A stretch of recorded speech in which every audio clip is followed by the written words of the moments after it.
सालों पहले की बात है। काशी नगरी में रामदास नाम का एक मोची रहता था। वह काफी नेक दिल इंसान था। हर किसी की मदद के लिए हरदम तैयार।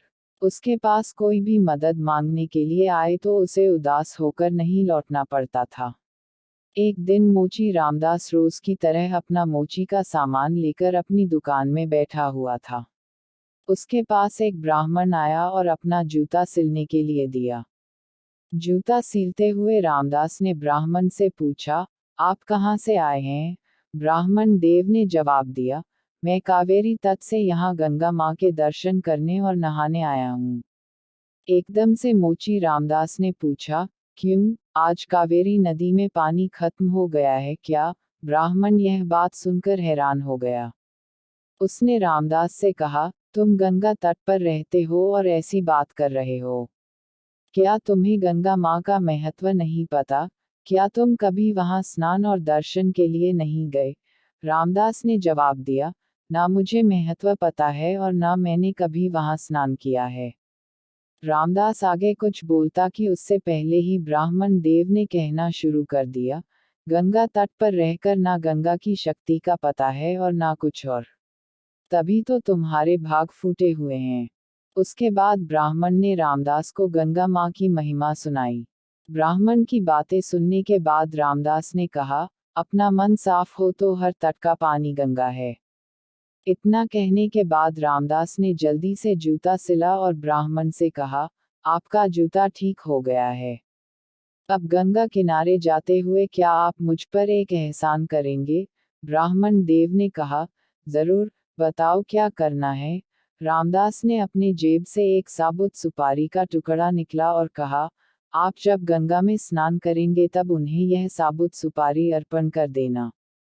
ब्राह्मण देव ने रामदास के हाथ से वह सुपारी ली और गंगा के किनारे जाने लगे।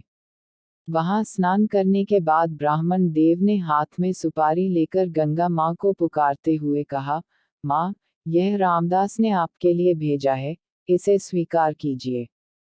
इतना कहकर ब्राह्मण देव ने उस साबुत सुपारी को गंगा में बहा दिया। थोड़ी ही देर में गंगा में एक हाथ बहते हुए आया और ब्राह्मण के पास रुक गया। उस हाथ में एक सोने का एक कंगन था। उसी समय एक आवाज आई, मेरी तरफ से यह कंगन रामदास को दे देना। गंगा माँ की तरफ से रामदास के लिए सोने का कंगन आता देख ब्राह्मण हैरान हो गया। दंग ब्राह्मण ने कंगन को हाथ में उठा लिया। कंगन हाथ में लेते ही ब्राह्मण के मन में लालच आ गया। उसने सोचा कि मैं यह कंगन रामदास को नहीं दूंगा। आखिर रामदास को पता ही कैसे चलेगा कि माँ गंगा ने उसे कंगन देने के लिए कहा है। इस सोच के साथ ब्राह्मण आगे बढ़ने लगा। कुछ दूर जाते ही उसके मन में हुआ कि अगर मैंने यह कंगन बेचा तो पूछताछ होगी और मुझ पर चोरी का इल्जाम लग सकता है। मैं सीधे यह कंगन राजा को देता हूँ, वो खुश हो जाएंगे और इनाम भी देंगे। इसी सोच के साथ ब्राह्मण सीधे राजमहल पहुंच गया। वहां पहुंचते ही राजा को प्रणाम करके उस ब्राह्मण ने उन्हें कंगन भेंट कर दिया। उस कंगन की चमक से राजा और वहां मौजूद दूसरे लोग दंग रह गए। राजा ने कहा, ब्राह्मण देव, यह कंगन देखकर तो लग रहा है मानो यह स्वर्गलोक का है। राजा ने वह कंगन अपनी पत्नी को दे दिया। पत्नी ने जैसे ही कंगन पहना वह खुश हो गई। तभी राजा ने ब्राह्मण से कहा, यह एक कंगन है, मुझे इसका दूसरा जोड़ा भी चाहिए। रानी दोनों हाथों में यह कंगन पहनेंगी तभी उनकी शोभा और बढ़ेगी। यह सुनते ही ब्राह्मण के पसीने छूट गए। राजा ने तुरंत पूछा, क्या हुआ, आप परेशान क्यों हो गए? यह कंगन चोरी का तो नहीं है न? तुरंत ब्राह्मण ने जवाब दिया, नहीं नहीं राजा साहब, यह चोरी का नहीं है। तब राजा बोले, ठीक है, आप आज शाम तक दूसरा कंगन लाकर मुझे दे दो, तभी मैं मानूंगा कि यह चोरी का नहीं है। जी राजा साहब कहते हुए घबराया हुआ ब्राह्मण राजा के दरबार से निकल गया। राजा ने अपने कुछ सिपाही ब्राह्मण के पीछे लगा दिए ताकि उन्हें कंगन का सच पता चल सके।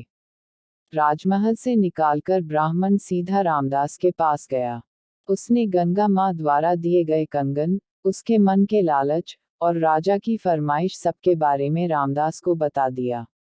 उसके बाद रामदास से पूछने लगा कि दूसरा कंगन कैसे हासिल होगा। रामदास ने ब्राह्मण की सारी बातें सुनने के बाद अपनी दोनों आंखें बंद कर ली। उसके बाद रामदास ने हाथ जोड़कर गंगा मां से ब्राह्मण को बचाने की विनती की।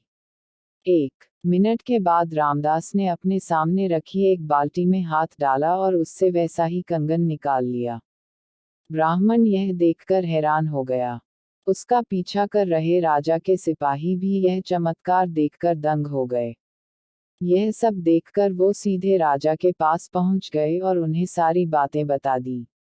इधर ब्राह्मण भी रामदास को धन्यवाद कहकर कंगन लेकर राजमहल निकल गया। वहां पहुंचते ही ब्राह्मण ने राजा को कंगन दे दिया। राजा ने उससे कुछ नहीं पूछा और चुपचाप कंगन ले लिया।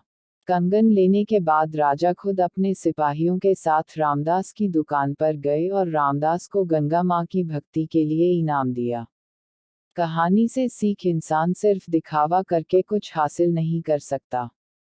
भक्ति, मान सम्मान सब दिल से होना चाहिए।